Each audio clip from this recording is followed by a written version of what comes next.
evening is a fellow that I hung out with a good bit on the campaign trail. I listened to his speech a number of times, and today, just for kicks, I tried to recite parts of it, and I was able to do it, which is a little bit frightening. But a guy who really ran hard, should have beaten Gene Shaheen, and we all wish like hell he would have. But we're grateful to have you here with us this evening, and we know you're going to get back after it. But I want to welcome Scott Brown.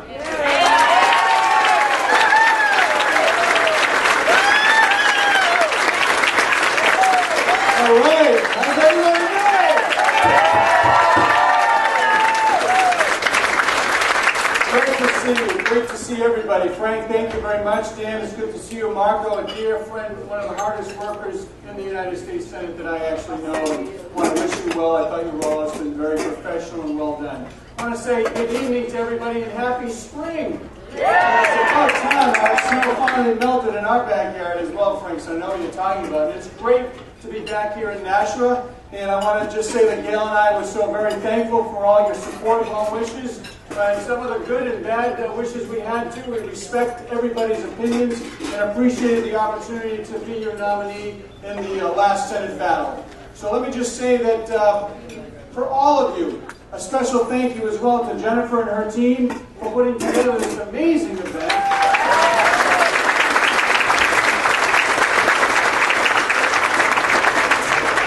Very well attended. So as I work with Fox and as I speak and travel around the country, I frequently get asked, what are New Hampshire Republicans really like? And it's a complicated answer. There's a lot of interest in both our state and our party because here we play a very important role as the first in the nation primary state. And with that comes a tremendous responsibility. And I tell folks that we as Republicans stand for liberty and personal responsibility. We are the party founded by Abraham Lincoln, whose tragic death we recently and solemnly remembered in March with the 150th anniversary of that tragic day. He was a great man who led our country with courage and conviction through some of the darkest times that our young country had ever faced. And we would have been much better off had he not been murdered that night.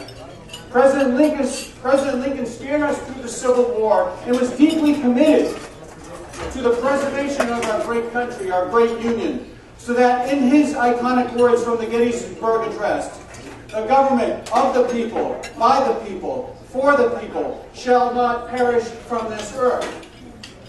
Now, 150 years later, after the death of President Lincoln, our country again faces great challenges that require strong Republican leadership to get us back on track and ensure that the America that we all love, which is the world's last great hope, remains intact.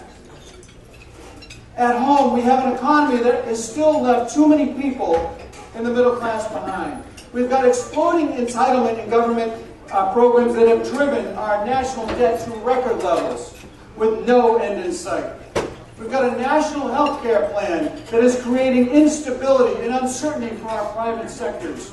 They just don't know what's next.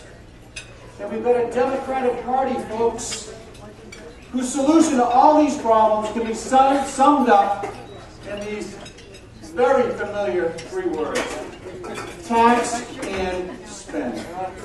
We've all heard it before. Our Senate President in Concord knows exactly what I'm talking about. We have the same problem here in our state. The rhetoric is divisive as ever, and there seems to be no end in sight in their efforts to pit ordinary Americans against each other, the us versus them, the haves and the have-nots, rich versus poor, Main Street versus Wall Street, black versus white, employer versus employee. I gotta be honest with you, I'm tired of it. I'm tired of the divisiveness and these people not putting our country's interests first. And around the world, our enemies no longer fear us. Our allies have lost confidence in us. They don't trust us anymore. And this is all directly due to the failed policies of President Obama, especially when it comes to foreign policy. That, in the words of his former defense secretary, have been full of hesitations and half-steps. I don't think I need to convince any person in this room that President Obama will go down as one of the worst presidents in modern history.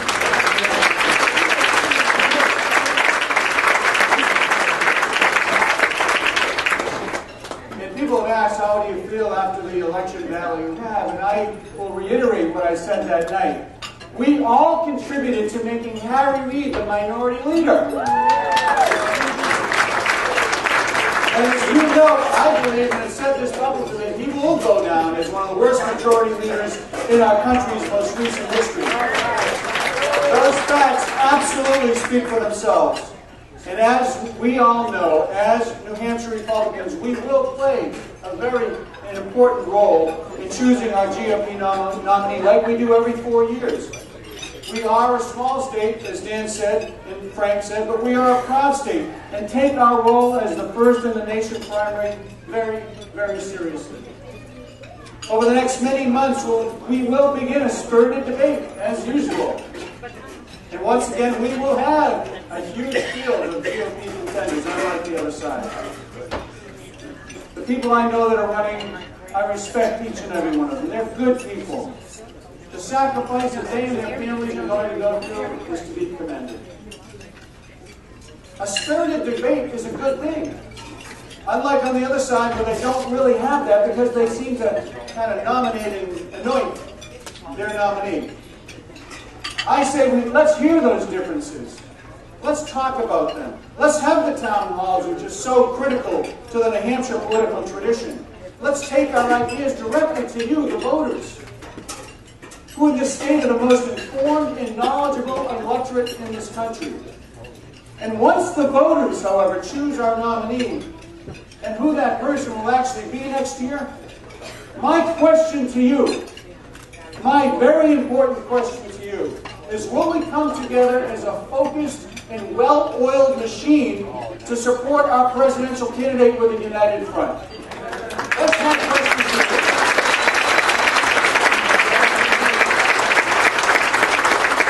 Because to borrow another line from President Lincoln, a house divided against itself cannot stand.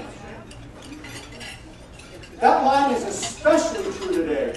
Because whoever wins our nomination, folks, will face Hillary Clinton, whose team is in the process of putting together $2.5 billion, that's $1 billion, of a campaign apparatus. She has no real serious primary, is going to spend the next year cashing in checks, calling in all of her and her husband's markers, and assembling a formidable general election campaign. And our Republican nominee, whether you supported them or not, in the primary, will need the help of each and every person in this room.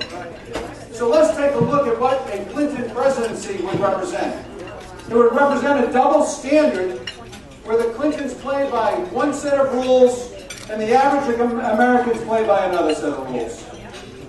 A too close for comfort intersection of money and politics in the White House. An administration that is out of touch with everyday Americans and that is neither trustworthy nor transparent. And as we know, for 4 years, Secretary of State Clinton was the public face of President Obama's failed policy on foreign policy. And her record includes Benghazi, the failures in Iraq, missing the early signs of Boko Haram, who 1 year later have murdered thousands and kidnapped hundreds of women and children, and recently swore their allegiance to ISIS. Those girls are still missing, and no amount of tweeting or hashtags are going to bring them back. She cluelessly set a reset button with Russia, who rewarded her for her efforts by invading Ukraine and taking Crimea. She praised Syrian President Assad as a reformer who turned around and used poison gas to kill his own people. Her record on domestic issues is also terrible. And it represents a continuation of the Obama years. However, this time it's going to be on steroids. Whatever you got ahead. She supported President Obama each and every step of the way in his domestic policy. She was the mother of Obamacare 20 years ago when she tried to push Hillary care. She supports the Obama energy policies that are devastating for our state, including expanding the EPA and implementing cap and trade. Simply put, her policies and prescriptions for our country trample all over the live free or die attitude that we all hold so dear. So in closing, let me say this. To the activists, which are obviously each and every one of you, who care deeply about our state and our country, you wouldn't be here on a Friday night if you didn't take your role as a voter in our state seriously. I ask you to take your time over the many months, evaluate the candidates, go to their town halls, I know I will, ask them each and every question that you care about, and then cast your ballot in our primary and make a difference. And to the potential candidates here, Marco and others, do things the New Hampshire way. Campaign with our great traditions in mind, hold town halls, go to people's living rooms, to their businesses, march in the parades, go to the old home days, and get out and about around the state. The voters here are smart, and no amount of TV ads or fancy campaign literature will replace the New Hampshire things you need to do to connect with our voters. So, I want to just first of all, once again say thank you very much for the support that you showed Gail and me, Dan, Frank, Marilinda, and obviously Walt and his family. And let's show the rest of the country why New Hampshire is the first in the nation primary state. And let's show them that despite our differences, we will unite and we will take back the White House and we will keep the United States Senate and show the rest of the world that the United States is back and ready to lead once again. Thank you very much.